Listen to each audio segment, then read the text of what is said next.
Coucou la Majam Family, c'est Mouna, j'espère que vous allez bien. On se retrouve aujourd'hui pour le tutoriel pas à pas du manteau Everest.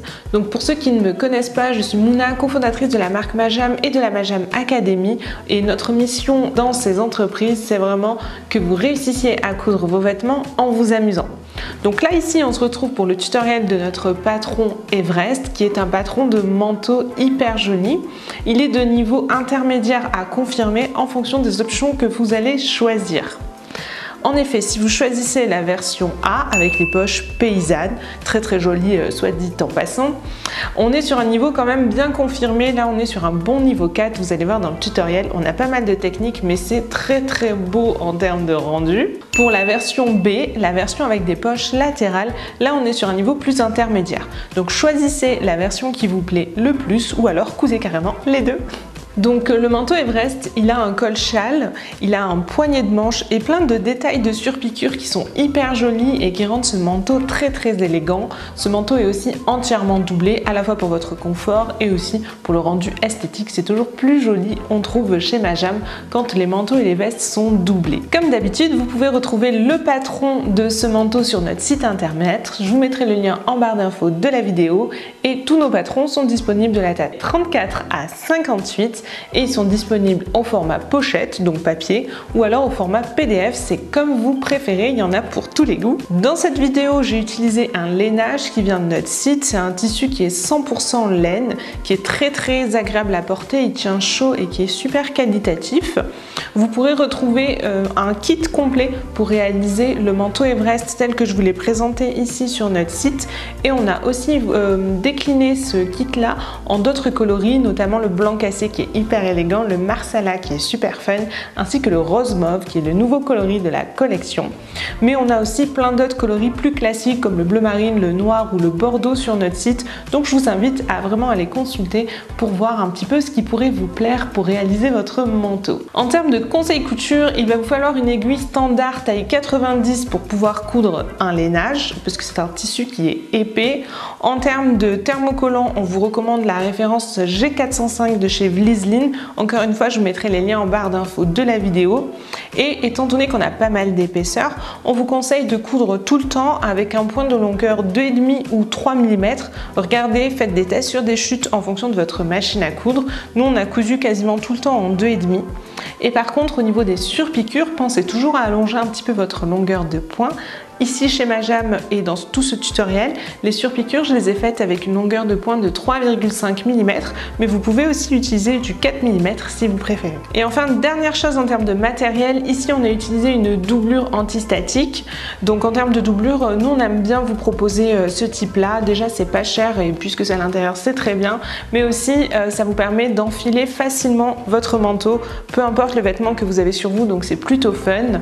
Si toutefois vous préférez utiliser un autre type de doublure que des tissus spéciaux doublure pour l'intérieur de votre manteau, vous pouvez utiliser des viscoses que vous avez chez vous par exemple ou que vous avez choisi avec un imprimé que vous trouvez trop fun et que vous avez envie de mettre à l'intérieur de votre doublure. N'hésitez pas à le faire, juste on vous conseille quand même dans tous les cas de doubler vos manches avec un tissu spécial doublure, sinon franchement ça va trop vous saouler quand vous allez essayer d'enfiler votre manteau et que tout va rester coincé ici par paquet. Là je pense que vous voyez de quoi je parle, c'est vraiment désagréable, donc n'hésitez pas vraiment sur les manches à dans tous les cas utiliser un tissu spécial doublure. Et voilà, j'ai dit tout ce qu'il fallait avant de pouvoir se lancer dans la couture de ce manteau. Il ne vous reste plus qu'à vous installer confortablement dans votre canapé ou bien dans votre salle couture et à vous détendre pour passer un super moment pour découvrir comment est-ce qu'on coud ce manteau afin que vous puissiez à votre tour réussir à coudre votre manteau Everest. Comme d'habitude, j'ai déjà découpé toutes mes pièces. Ça, ce sera la doublure et ça, ce sera le lainage dans lequel je vais coudre mon manteau. Et donc tout est déjà découpé, j'ai aussi thermocollé tout ce qui doit l'être. En réalité, j'ai réalisé toute l'étape préparation de votre livret de couture. Et aussi une petite chose importante, si vous voulez réaliser la version A du manteau, celle avec des poches paysannes, pensez bien à reporter sur l'endroit ces repères-ci sur votre tissu. Les repères, les petits rectangles de poche. Première étape, on va venir former le dos en cousant ici nos deux pièces dos endroit contre endroit sur tout le long. Et puis ensuite, on va aller ouvrir la couture au fer à repasser. Et maintenant, on va venir réaliser une surpiqûre sur le bord droit, sur tout le long à la machine à coudre. Donc là, j'allonge un petit peu la longueur du point. Là, j'ai mis 3,5 parce que j'ai pas mal d'épaisseur avec ce lainage. Et pour coudre à la largeur de son pied presseur, c'est très simple. On va simplement faire coïncider ici le bord du pied de biche avec ici la rainure qu'on a, qui correspond à la couture qu'on avait faite tout à l'heure. C'est parti!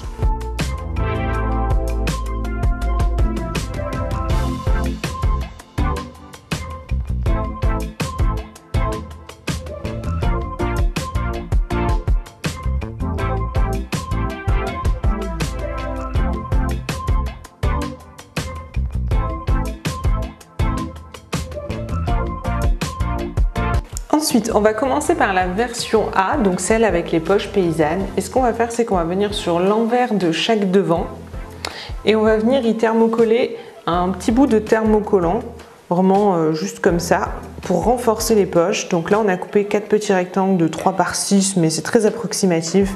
C'est le moment où vous allez pouvoir utiliser vos chutes de thermo et où vous allez vous dire que vous n'avez pas gardé ça pour rien. Et donc l'idée, ça va être de renforcer en fait l'envers de nos poches paysannes, puisque tout à l'heure ici, ça va être assez fragile à ce niveau-là. Le fait de thermocoller, ça va permettre de solidifier notre tissu. Ensuite, je me remets sur l'endroit et je vais venir tracer une ligne au milieu de mon rectangle. Donc hop, tout simple. Et puis ensuite, on va se tracer 2 autres repères à 2 cm du bord du rectangle. On se fait un petit trait, hop, et un autre ici. Voilà pour les repères. Ensuite, on va laisser nos devants de côté pendant 2 petites minutes et on va venir s'intéresser ici à nos poches. Donc en fait, on va venir thermocoller grâce au renfort qu'on a découpé dans le thermocollant le haut des poches. Tout simplement comme ceci. Je presse au fer, vous avez l'habitude, ce qui va me donner cela. Puis je vais venir marquer un pli au fer d'une valeur de 5 cm, donc comme d'hab, je viens mesurer 10 cm, c'est-à-dire 5 x 2. Je me fais des petits repères. Et ensuite, je vais pouvoir prendre ma poche et faire coïncider ce bord avec ces repères-là pour marquer un pli donc de cette valeur de 5 cm.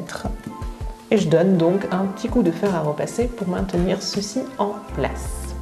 Ensuite, on va déplier ce pli que l'on vient de préformer et on va venir tracer une ligne à 1 cm du bord entre nos crans. Donc vous avez des crans ici sur le haut des poches. On va venir mesurer 1 cm et tracer une ligne.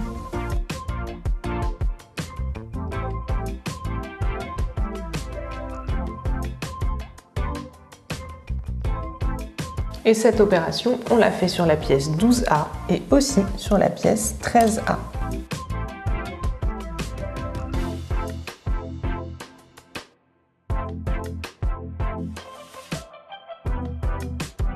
Ok, maintenant les préparatifs sont terminés, on passe aux choses sérieuses. On reprend notre devant endroit face à nous et on repère notre rectangle.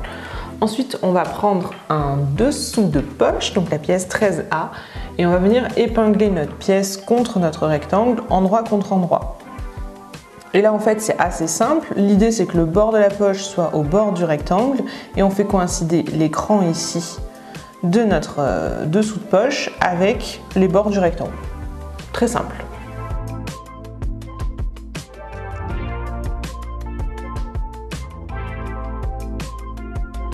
Et là, le jeu, ça va être de coudre sur cette ligne ici, en partant très précisément de cet angle ici, là, au niveau du cran, et en s'arrêtant très précisément ici. En fait, il faut vraiment que vous coudiez de manière précise et qu'il n'y ait rien qui déborde là. Donc, il ne faut pas s'arrêter plus loin, mais il ne faut pas non plus s'arrêter avant, sinon vous allez avoir des poches ratées. Voilà donc le résultat une fois cousu. Et ensuite, on fait pareil avec cette pièce-là.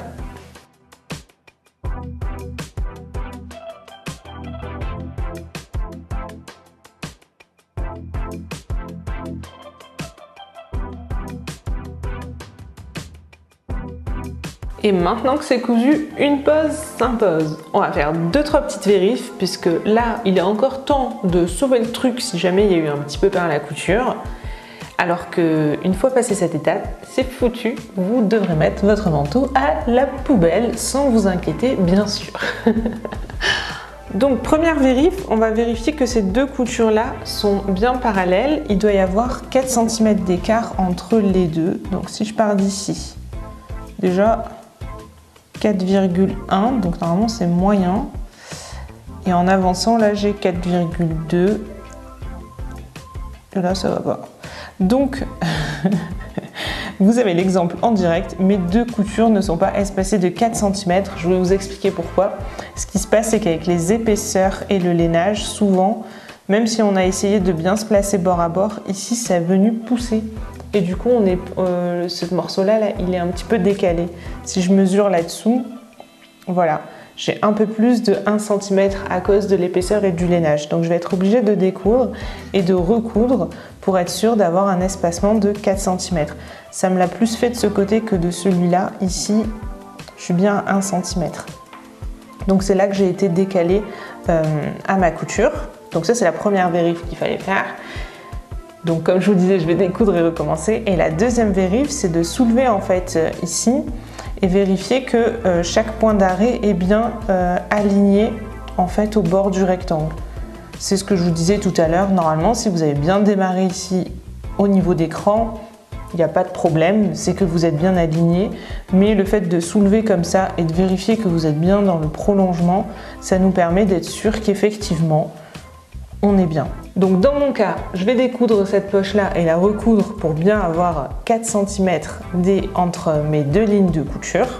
Et si de votre côté c'était tout bon, et bien vous pouvez directement passer à la suite. Et donc une fois qu'on a bien nos 4 cm partout et qu'on est content, on va venir fendre notre tissu ici au niveau de cette ligne. On va fendre par contre uniquement entre les repères qu'on avait tracés tout à l'heure, vous savez, ceux à 2 cm. Donc on va venir fendre ici et ensuite on va venir cranter ici en hirondelle. Je replie un petit peu mon tissu comme ça, ce qui me permet de faire un petit trou ici initial. Depuis ce trou, je peux glisser ma paire de ciseaux et continuer à fendre jusqu'à mon repère. Et puis de mon repère, je viens cranter en diagonale jusqu'à ici ma couture, jusqu'au petit point ici qu'on a fait, le petit point limite qui est là.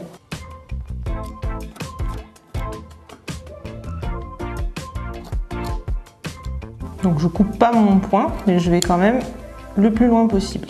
Donc là, pas plus.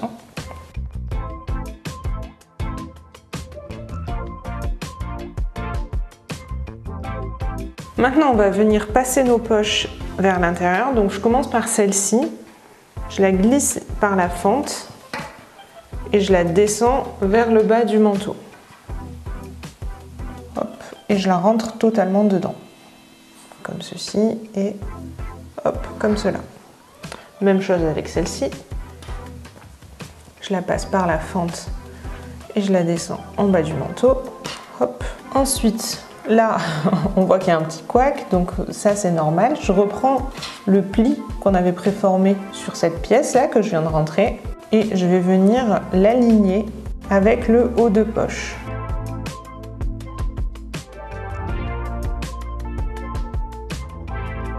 Donc là, il faut un petit peu manipuler pour que ça se passe bien. Hop.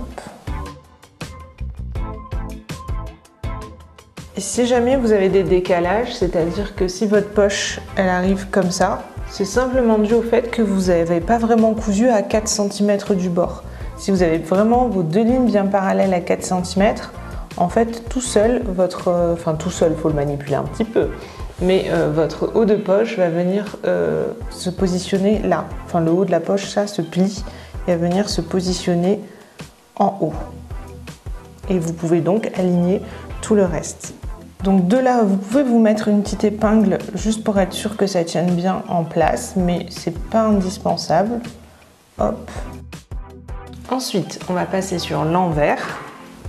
Donc là-dessous, on va s'assurer que les triangles sont bien ressortis comme ça et qu'ils sont sur le côté. Ce qui peut arriver quand vous retournez, en fait, c'est que vous n'avez pas ce triangle de visible et qu'en fait, il est resté coincé sur l'endroit. Donc là, l'idée, c'est juste de s'assurer qu'il est bien ici sur l'envers et rabattu vers le côté. Hop, aussi bien celui-ci que l'autre triangle que vous avez à ce niveau-là. Et la dernière chose à faire, ça va être de venir maintenir donc notre triangle ici à notre dessous de poche. Donc vous n'êtes pas obligé de prendre toutes les épaisseurs. Celle-ci, hop, vous pouvez la virer, ne pas vous en préoccuper.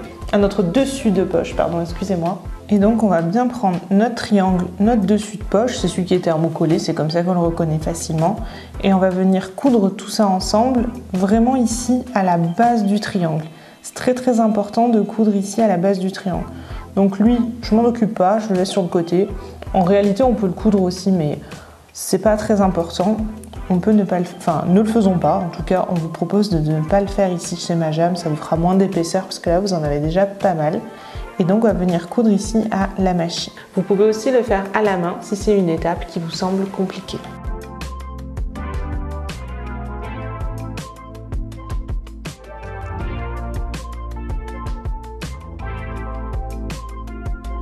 En fait, cette couture qui est là, elle vous permet ici, hop, de bien valider cette partie-là et de fermer en fait votre poche. Et de cette même façon, on coud le triangle de l'autre côté aussi. Et donc, une fois que nos deux triangles latéraux sont cousus, en fait, nos poches sont fermées, là où on veut qu'elles soient fermées, donc au niveau des côtés ainsi que du bas. J'ai mis le bas et par ici, et je peux donc me glisser dans ma poche normalement. J'ai pu rentrer certes dans ma poche, mais elle est ouverte, donc on va venir fermer la poche. Pour cela, rien de plus simple, envers face à moi, je prends mes deux morceaux, je les pose endroit contre endroit et c'est tout bête, on va venir coudre sur tout le tour à la machine. Voilà donc le résultat après avoir cousu, et puis ensuite on vous conseille d'aller surfiler ici ces trois bords, ça renforcera votre poche.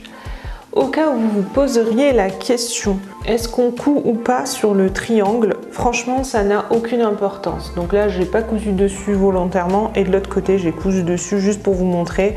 Mais vraiment ici, c'est pas important. Vous partez d'en haut et vous cousez sur tout le tour. C'est la seule chose qui compte. Voilà, de ce côté, j'ai attrapé mon petit triangle, mais c'est vraiment sans importance. Cousez les trois bords de la poche pour la fermer, c'est tout ce qui compte. Et voilà donc pour les poches paysannes de la version A, vous avez terminé, il ne reste plus qu'à coudre l'autre poche sur l'autre devant. Et pour la version B, les poches latérales, il y a tellement rien à faire que je vous laisse consulter votre livret de couture si vous voulez faire la version avec les poches latérales, c'est très facile. Donc je vais sauter cette étape-là. Étape numéro 3, on va coudre le milieu dos du col châle. Donc on prend nos deux devants, on les épingle endroit contre endroit à ce niveau-là. Et on va venir coudre ici sur tout le long. Et ensuite, on va aller ouvrir cette couture au fer à repasser. Comme d'hab, on écarte ici les surplus de couture et on donne un petit coup pour tout maintenir bien à plat. Ensuite, on passe à l'étape 4 et notre objectif ici, ça va être de coudre en une fois le devant et le dos au niveau des épaules, de toute l'encolure, ainsi que l'autre épaule. Donc ça va être le but de toute cette étape. Et pour ça, d'abord, on va prendre notre dos envers face à nous et on va commencer par se tracer des repères. Donc tout simple, on va venir tracer des repères à 1 cm du bord ici sur tout le tour. Et ce qui va nous intéresser ici, c'est vraiment les intersections qui sont là. Donc je vais bien marquer ce point là, ici et là, puisque c'est ici qu'on réalisera des incrustations par la suite, étape hyper méga importante pour la couture ici du col châle, qui permet donc, comme je vous le disais au début, de coudre en même temps épaule, encolure et épaule. Donc le dos est prêt, on va pouvoir aller l'épingler au devant. Donc ici c'est l'endroit du devant, maintenant je prends mon dos et je vais venir l'épingler ici, endroit contre endroit, en partant du bord. Donc au final, juste pour que vous compreniez, ici ce sera l'épaule, ici toute l'encolure et ici l'autre épaule. Donc je commence par épingler l'épaule de mon dos ici. Là vous voyez que le dos il dépasse, c'est tout à fait normal, hein. Et le but ici, ça va être d'aller coudre à la machine en partant de là.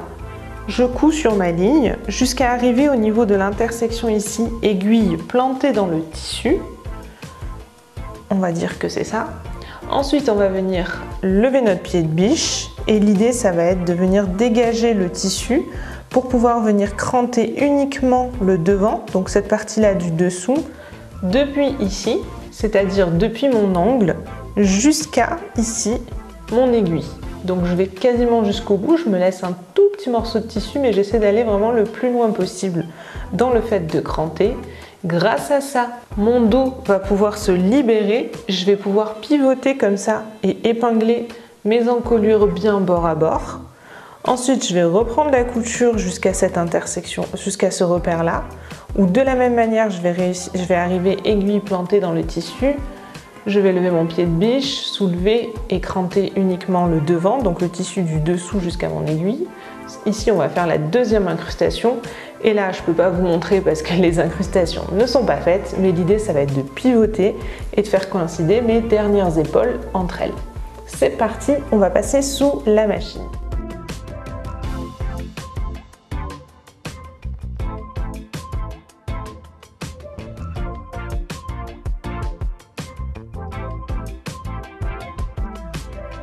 Quand on arrive ici proche du point d'intersection, on fait bien attention, on coupe pas trop vite. Si vous voulez, vous pouvez aussi coudre à la main, vous savez, en mode manuel, en tournant le volant vers vous. Bon là, je suis un petit peu loin pour rester en mode manuel, mais vous pouvez le faire. Une fois qu'on arrive au niveau de notre repère aiguille plantée dans le tissu, on lève le pied de biche, on fait pivoter un petit peu notre ouvrage, histoire d'y voir plus clair. Voilà. Et donc là, ce que je vais faire, c'est que je vais venir soulever, donc le pied de biche est relevé, hein. Je soulève le dos là, parce que j'en veux pas, et je vais venir cranter que cette partie-là. Le dessous donc, de l'angle et quasiment jusqu'à mon aiguille. Je peux maintenant reprendre mon dos, le faire pivoter pour pouvoir épingler bien bord à bord mon dos jusqu'à l'autre côté. Donc ce que je vais faire, c'est que déjà, hop, je vais faire coïncider les coutures de milieu ici entre elles. J'épingle. Et ensuite, à votre convenance, vous pouvez épingler le reste bien bord à bord aussi si vous le souhaitez. Et si vous avez l'habitude de coudre sans épingle, vous n'êtes pas obligé de le faire. Une fois qu'on est là et que tout est bien bord à bord à ce niveau-là, on va venir coudre jusqu'à l'autre côté, jusqu'à arriver aiguille plantée dans le tissu, dans notre repère.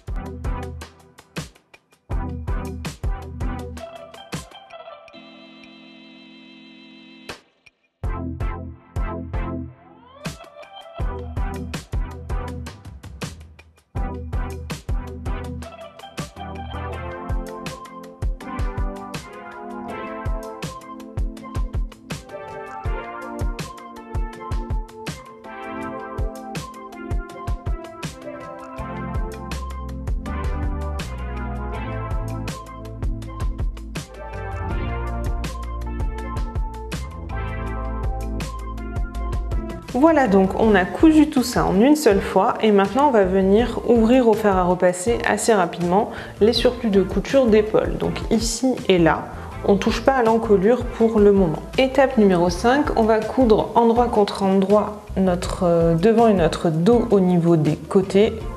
Donc là c'est très simple, on épingle ici sur tout le long et on coud ici et là.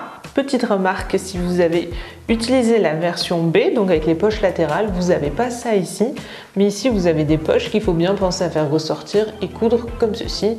Mais tout cela est indiqué sur votre schéma du livret de couture. C'est indiqué ici, donc version A, on coud juste les côtés, et version B, on sort les poches. Et voilà, donc là c'est cousu. J'ai aussi ouvert les coutures au fer à repasser. Et là, on a déjà une bonne structure du manteau. On va pouvoir laisser cette partie-là de côté quelques minutes, le temps de passer à l'étape 6, la couture des parementures. Et là, je vais aller très vite parce qu'en fait, on va répéter les étapes 3 et 4, sauf qu'au lieu d'utiliser les devants, on va utiliser les parementures devant, et au lieu d'utiliser le dos, on va utiliser la parementure dos. Donc première chose, on vient coudre nos parementures devant ici au niveau du milieu dos du col châle, c'est cousu là. Ensuite, on va aller ouvrir cette couture au fer à repasser. Et puis ensuite, on répète l'étape 4, donc avec ici la parementure dos. Donc je me trace mes repères à 1 cm du bord, sur les épaules et sur l'encolure. Je repère ici les points d'intersection qui seront les points clés pour permettre de réaliser mon incrustation. Comme tout à l'heure, je prends ma parementure devant que je pose endroit face à moi.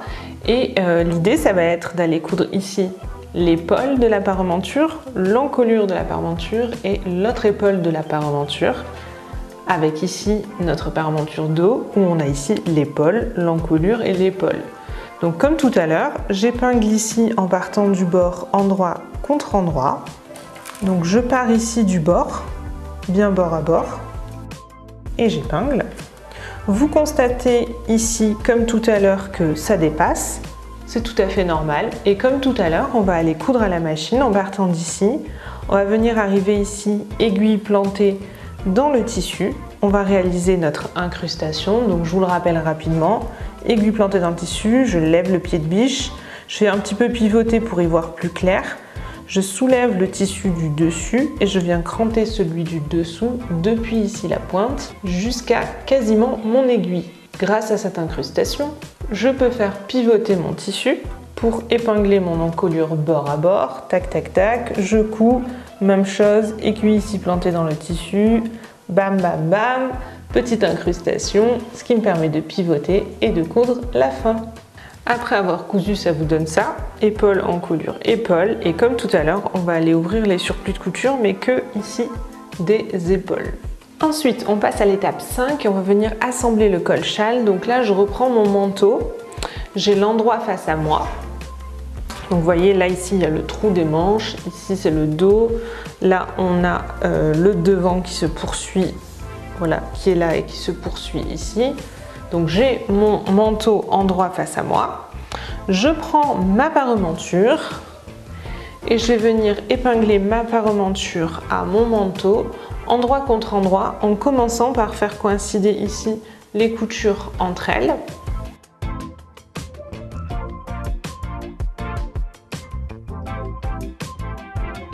Ensuite, vous avez des crans ici sur le devant et sur la parementure. On va venir les faire coïncider entre eux aussi. Ensuite, on épingle le bas. Et puis, on peut continuer à épingler ainsi le tout bien bord à bord sur tout le tour en fait. Une fois que tout est épinglé, on va aller coudre à la machine en partant de là sur absolument tout le tour jusqu'à terminer ici en bas aussi. On va maintenant venir cranter un petit peu le surplus de couture ici au niveau de l'arrondi.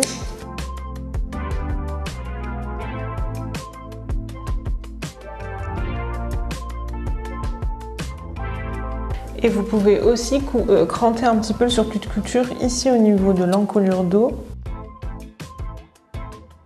Ici, on a fait l'encolure dos de la parementure et là-dessous, vous allez retrouver l'encolure dos du manteau. Donc léger aussi, hein, on n'y va pas trop profondément, mais ça permet à l'encolure dos de mieux se poser. Et enfin, on va venir retourner notre col, le rabattre en fait sur l'endroit. Et puis ensuite, on ira repasser soigneusement sur tout le tour.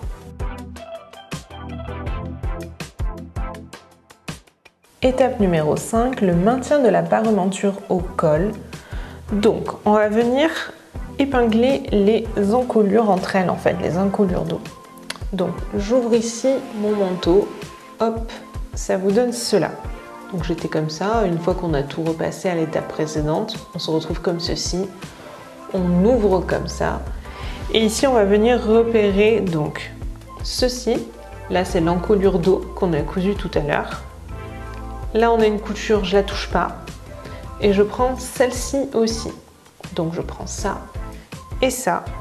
Je fais ceci. Je les rejoins comme ça. Boum. Et je vais venir les épingler entre elles. Donc ça, ce sont mes deux encolures dos, je vous le rappelle.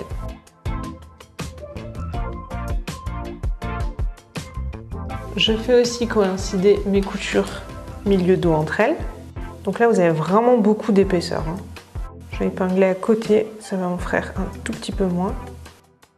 Et l'idée, ça va être ici d'aller à la machine à coudre ou à la main, si vous avez trop d'épaisseur pour votre machine. Et on va aller coudre ici, dans le surplus de couture, à 5 mm du bord. Donc on couds vraiment dans le surplus de couture, juste pour maintenir tout ça ensemble. Donc je couds à 5 mm du bord ici. Voilà donc ce que ça vous donne, c'est cette couture qui est là en fait. On la voit jamais, donc c'est pas grave si vous la faites pas très bien. Et donc, compte tenu des épaisseurs pour ma part, pour que ça passe facilement, j'ai allongé la longueur du point ici à 4 mm. Étape numéro 9, on va venir former les manches. Donc pour ça, très simple. On va prendre ici notre manche endroit face à nous, on prend notre poignet endroit face à nous et on va venir les épingler endroit contre endroit tout simplement. Faites attention juste à ne pas vous tromper de poignet. Vous avez des crans sur le haut de votre poignet, vous avez des crans sur le bas de votre manche ici. Il faut bien faire coïncider le cran ici de la manche avec celui du poignet. Ça vous permet d'être sûr que vous n'allez pas inverser votre bras gauche et votre bras droit.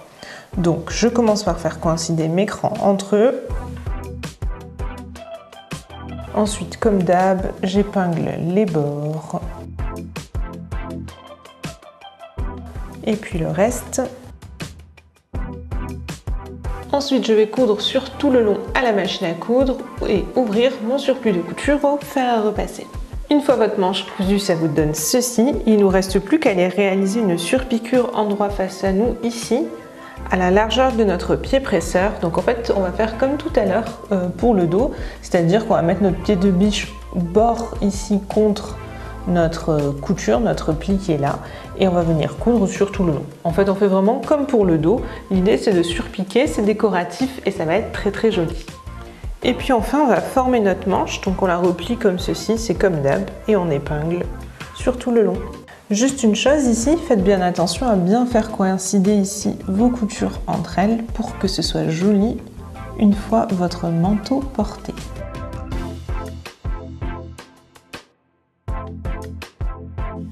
Et ensuite, on coud sur tout le long et on va aller ensuite ouvrir la couture au fer à repasser. On va aller coudre notre manche à notre manteau, donc là rien de particulier, c'est comme la couture de la manche de n'importe quelle blouse que vous avez déjà cousue. Si toutefois vous n'avez jamais cousu de manche à un vêtement, on a fait un tuto technique sur notre chaîne YouTube, je vous mettrai le lien en barre d'infos, il s'appelle Coudre une manche.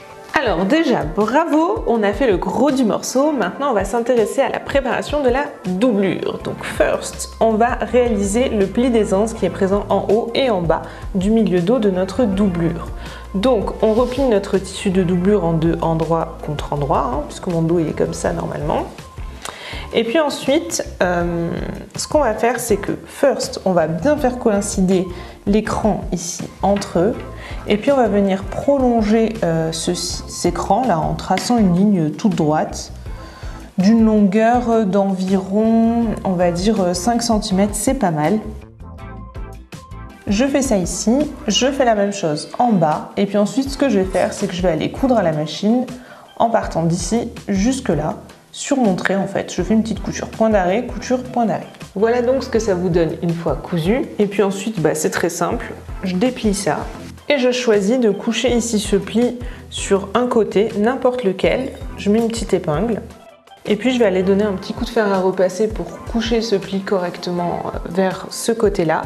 Et ensuite, je vais aussi faire la même chose pour pouvoir bien coucher ce pli là du même côté. L'idée c'est que votre pli il soit dans le même sens en haut et en bas.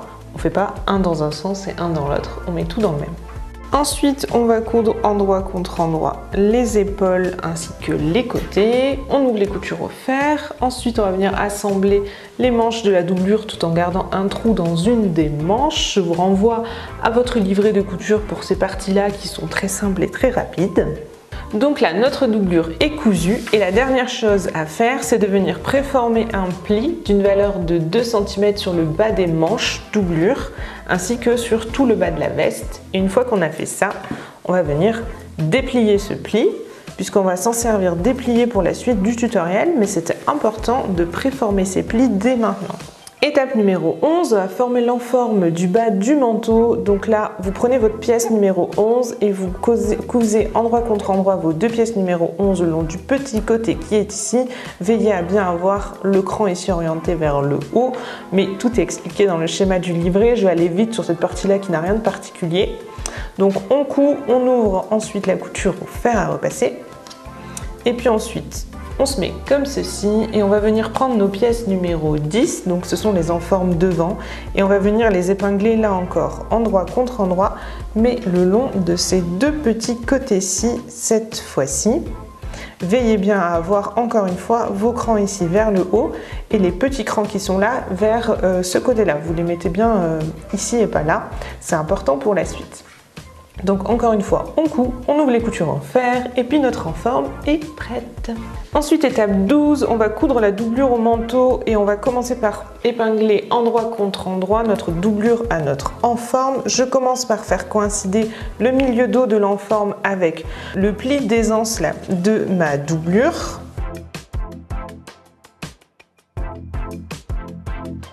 Ensuite, on fait coïncider les coutures ici entre elles. Je vous rappelle que nous sommes doublure pli déplié. Je vous rappelle qu'on avait déplié à la fin de l'étape 10. Et donc, on épingle comme ça sur tout le long. On fait coïncider les crans, on fait coïncider les coutures, on met tout bord à bord. Et voilà. On coud ici sur tout le long. Et une fois qu'on a cousu tout ça, on va aller repasser en couchant hop, notre surplus de couture au fer vers la doublure, donc vers là. Et enfin, on va venir fixer le pli d'aisance. Donc vous vous souvenez, tout à l'heure, on avait préformé un pli sur le bas de la doublure, ici sur tout le long. Ça permet d'avoir plus de confort sur votre manteau, votre veste. Et nous, chez Majam, on aime bien le confort. Et du coup, on va venir maintenir ce pli d'aisance en place ici au niveau du petit côté. Et pour ça, c'est tout simple, en reformant votre pli, vous allez voir qu'il coïncide tout seul avec le cran ici que vous avez sur l'enforme. Donc vous avez juste à refermer votre pli. Hop, je le remontre une deuxième fois, on est comme ça, le pli est préformé. Je le reforme, ça arrive pile poil sur mon cran. Je mets une petite épingle et on va juste aller réaliser une petite couture de maintien à... Oups, excusez-moi. Et on va juste aller réaliser une petite couture de maintien à la machine à coudre à 5-7 mm du bord pour maintenir ce pli en place. Je vous montre de l'autre côté et voilà ce que ça donne avec la petite couture de maintien réalisée. Et du coup, on va passer directement à l'étape 14, les petites finitions. Donc là, on a cousu toute la doublure à la veste. Je vous rappelle que le lien du tutoriel pour coudre une doublure à une veste est en barre d'infos de cette vidéo. Normalement, dans le tutoriel, on vous explique aussi comment faire certaines petites finitions, mais je vais les rappeler ici rapidement puisque c'est le sujet de l'étape 14. Donc, on va venir réaliser une couture ici à la main ou à la machine à coudre dans le sillon pour pouvoir bien maintenir notre ourlet en place. Si vous le faites à la main, vous venez là et vous faites des petits points à la main. Si vous le faites à la machine à coudre, je vous conseille de coudre avec l'endroit face à vous pour pouvoir coudre vraiment dans le trou ici et avoir une couture invisible. Donc ça, c'est pour les finitions de bas de manche. Ensuite, on va réaliser les finitions de bas de veste. Et là, en fait, on va venir de la même façon réaliser une couture à la main ou à la machine à coudre ici dans le sillon, des coutures de l'enforme dans le milieu dos ainsi que dans les coutures ici de côté. Toujours pareil pour bien maintenir notre enforme en place et pour que le bas de notre manteau ne s'affaisse pas. Ensuite, on va réaliser la finition de tout le col. En fait, sur le manteau Everest, on vous propose de surpiquer tout le tour de l'encolure tout court, pardon. Donc pour ça, on vient repasser de nouveau ici notre parementure. Et puis ensuite, comme tout à l'heure, on va venir à la machine à coudre et venir surpiquer à 8 mm du bord sur tout le long de notre encolure. Donc là, je l'ai déjà fait, ce qui vous permet de voir directement le résultat. Et j'ai 2-3 petits conseils à vous donner à ce sujet. Premier conseil, ici avec ce lainage 100% laine bouillie qui vient de notre site Majam, on a cousu avec une longueur de pointe de 3,5 mm. C'est une bonne longueur de point, vous pouvez aussi choisir 4 mm si vous le souhaitez, mais nous, sachez que pour un rendu comme celui-ci, vous pouvez utiliser une longueur de pointe de 3,5 mm et surtout, je vous conseille de vérifier l'état de votre canette avant de vous lancer dans la surpiqûre. Veillez à ce que vous ayez quand même assez de fil dans votre canette, ça serait vraiment trop dommage que vous vous retrouviez avec un point d'arrêt ici parce que votre canette est vide et qu'il faille du coup reprendre la couture à ce niveau-là. Ce sera beaucoup plus beau si vous pouvez la faire d'un seul tenant. Donc, morale de l'histoire, on check le niveau de sa canette avant de réaliser cette surpiqûre. Ensuite, dernière étape, étape 15, on va coudre les boutons et boutonnières de ce manteau. Donc ici je suis sur une table, je pose mon manteau à plat et ce que je vais faire c'est que je vais commencer par repérer le pan qui sera à ma droite lorsque je porterai mon manteau, donc c'est celui-ci. Et on va venir tracer une ligne à la craie ou au stylo effaçable pour mon cas, à 3 cm du bord. Donc je viens ici, je vais virer celui-là puisqu'il ne m'intéresse pas pour le moment. Je mesure 3 cm et je vais me tracer une ligne. Donc ça en fait, ça représente le milieu devant. Ensuite, je repère ce point-là. Donc c'est un point qui était sur le patron et qu'on a reporté au tout début lors de l'étape de préparation. Je viens mesurer 10 cm sous ce repère-là et je me trace un nouveau repère. Et puis je fais la même chose, 10 cm plus bas, pour avoir mon 3e bouton. Donc dans ce manteau, on a prévu 3 boutons, vous pouvez en mettre 4 si vous le souhaitez, mais 3, on trouvait que c'était ce qui rendait le mieux d'un point de vue esthétique. Ici, on a espacé les boutons de 10 cm. Il est tout à fait possible, si vous le souhaitez, d'agrandir ou de rétrécir cet écart. Vous pouvez faire vraiment comme vous le souhaitez. Là, les 10 cm, ce sont nos recommandations par rapport au test qu'on a fait, mais c'est uniquement à des fins esthétiques. Donc si vous préférez 12 ou si vous préférez 8, no panique, faites comme vous avez envie. Donc là, on a tracé 3 repères sur ce pan-là. Ce sont les repères de nos boutonnières. Nos boutonnières, on va aller les coudre à la machine comme ceci, dans ce sens. Donc ici, en fait, on a le bord de notre boutonnière. C'est très important à savoir. Et à partir de là, direction la machine à coudre pour réaliser nos boutonnières qui auront une taille définie en fonction des boutons, mais ça, vous le savez. Donc si je peux vous donner 2-3 petits conseils pour la couture de vos boutonnières. Le premier conseil que je vous donnerai, c'est de commencer par celle-ci, puisque ce sera la plus facile à coudre et il n'y a rien qui va vous gêner. Donc je vous rappelle qu'on coud avec un pied spécial boutonnière à la machine à coudre. Et ce qu'il faut savoir, c'est que vu les épaisseurs que vous avez, je pense que selon votre machine, en tout cas moi j'en ai eu besoin, il faudra accompagner votre pied de biche. Donc n'hésitez pas à pousser comme ça avec lui pour lui permettre de faire tous ces mouvements.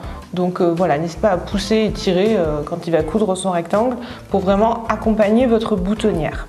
Ensuite, je vous conseillerais, après avoir cousu celle-ci, de passer à celle-là. Et pour celle-là, pensez bien à enlever la poche, comme ça, à la sortir. Ça va vous permettre d'avoir moins d'épaisseur ici quand vous allez aller coudre votre boutonnière. Donc si vous avez cousu cette version-là avec les poches paysannes, faites-le. Mais même si vous avez cousu la version avec les poches latérales ici, sortez vos poches. Comme ça, vous avez moins d'épaisseur sur cette partie-là. Et enfin, je vous conseille de terminer par celle-ci. Si vous avez cousu la version B, pas de problème particulier.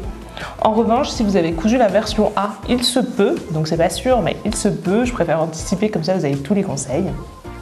Il se peut que lorsque vous cousez votre boutonnière, eh bien en fait, ici votre pied vienne taper contre ici les épaisseurs de la poche paysanne et du coup votre boutonnière ne va pas se former en entier, votre pied il va croire que c'est le fond et du coup il va vous coudre une toute petite boutonnière. Donc voyez en fonction de votre machine, ou bien vous aplatissez bien et ça va quand même passer, ou bien si ça passe pas, je vais vous donner une astuce. Donc ce que vous pouvez faire, enfin ça va dépendre aussi de votre machine à coudre, donc c'est difficile de traiter tous les cas, mais la mienne par exemple, elle part en arrière quand elle fait sa boutonnière. Donc nous on a mis notre repère ici. Moi je vais passer mon pied de biche comme ça, je vais planter mon aiguille et ma machine à coudre va partir en arrière pour pouvoir réaliser la boutonnière. Donc si c'est le cas comme moi, alors il se peut que vous veniez taper ici. Et si votre machine elle n'arrive pas à passer les épaisseurs, une astuce, ça va être de mesurer la longueur d'une boutonnière déjà cousue. Donc par exemple, je prends celle-là, on va dire qu'elle fait 3,5 cm. Je prends mon point de départ qu'on a marqué tout à l'heure. Et au lieu en fait de démarrer d'ici, je mesure 3,5 cm et je démarre ici. Donc je me fais un petit repère là. Et du coup, je vais aller coudre dans ce sens. Je vous rappelle que ma machine à moi, elle part en arrière. Et en partant d'ici, eh ben, je peux coudre ma boutonnière tranquillement, puisque là, j'ai rien du tout, j'ai pas d'épaisseur qui me gêne. Les seules épaisseurs que j'ai, elles sont ici, mais c'est vraiment au démarrage et elles sont face à moi. Donc je peux les gérer assez facilement. S'il y a besoin d'appuyer un peu pour aider le pied de biche à bouger, et ben je peux le faire très facilement. Donc je récapitule. On commence par celle-ci, puis on fait celle-là, puis on fait celle-là. Ensuite, on va s'intéresser à la couture des boutons en face. Donc là, très facile. Comme tout à l'heure, on va venir tracer la ligne de milieu devant. Donc je mesure 3 cm, je me fais des petits repères et je trace une ligne à la craie ou au stylo effaçable. Et puis ensuite, on va venir superposer nos lignes milieu devant entre elles, donc celle-ci et celle-ci. Et on va venir épingler. Pensez à bien vous aligner à partir du bas. Grâce à ça, vous allez pouvoir traverser chaque boutonnière. Vous allez traverser le plus au bord ici possible et vous allez venir marquer un repère en dessous. Et donc là, vous avez vos repères sur le manteau et c'est donc ici qu'il faudra aller coudre vos boutons. Et tadam! Félicitations, vous venez de coudre votre manteau! Et voilà, cette vidéo est terminée, j'espère qu'elle vous a plu et qu'elle vous a motivé et encouragé à aller coudre votre propre manteau. Vous allez voir vraiment, si vous vous lancez dans la couture de ce manteau, quand vous aurez terminé, vous allez vous sentir hyper fier de vous. C'est une très belle pièce, en plus dans des lainages comme ça, c'est super qualitatif. Et voilà, je suis sûre que ça va beaucoup vous plaire, donc j'espère que cette vidéo vous a motivé. Sur ce, je vous embrasse et je vous dis à très bientôt pour une nouvelle vidéo. Ciao!